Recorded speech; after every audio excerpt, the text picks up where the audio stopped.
Good morning mukulu Sekubuge ne Jennifer mwebalekera kola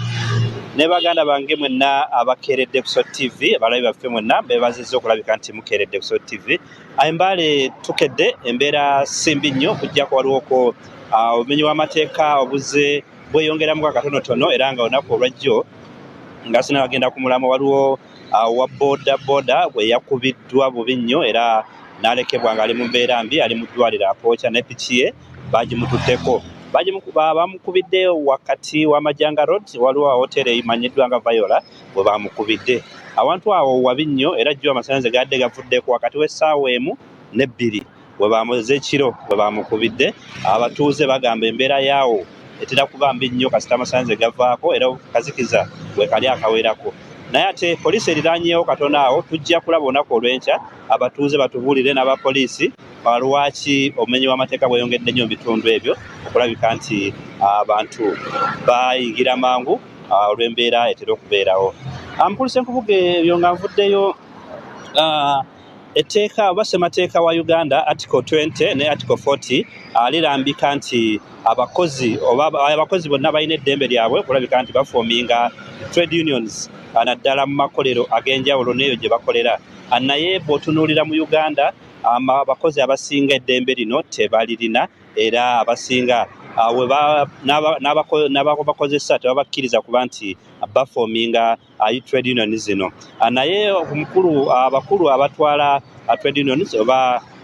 national trade unions bagenze batandika okulabika nti balawuna mu makolero agasinga naddala industrial parks ez'enjawulo mu ggwanga nga bagezaako okusomesa abakozi nabo ababakozesa ku ddembe oba obulungi obuli mu kuba nti buli omu aba aweebwa omwaganyi okulabika nti afoominga oba bakola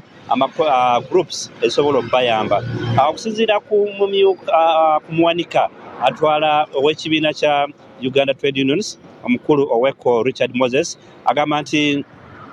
abakozi baba bafoominze trade unions zino tezirina kubatwala nnyo kuba nti ate bajemera babosi baabwe naye ezibayamba okulabika nti banja ebizibu byabwe ne basobola okuba nti babikolako nga n'olwekyo agamba nti kiweebwa mu ssemateeka okulabika nti ababosi oba ababakozesa baleka abakozi bano okulabika nti beetaba mu trade unions zino basobole okumanya ebizibu byabwe so si kugamba nti trade unions zino zijja kubanga ate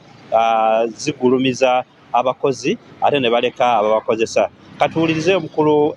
owek Richards ng'annyonnyola ku lwaki baagala basomese trade unions zino zirabike nti zikola mu makolero ag'enjawulo mu ggwanga. Every organization in Uganda have and reserve the liberty and national constitutional right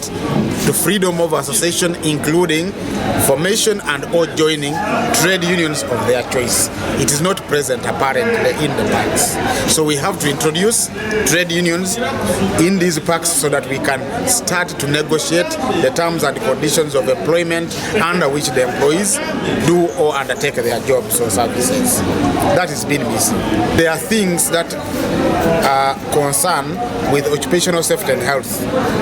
There are gaps that exist. The employer may do what he can do in the meantime for purposes of having his work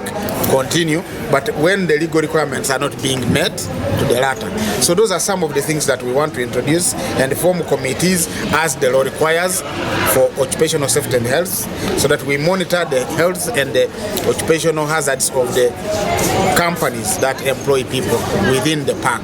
We are only doing our legal mandate. We are not witch hunting employers. We are not going to ask employees to become big-headed, but we want employees to enjoy their rights as enshrined in the laws of Uganda.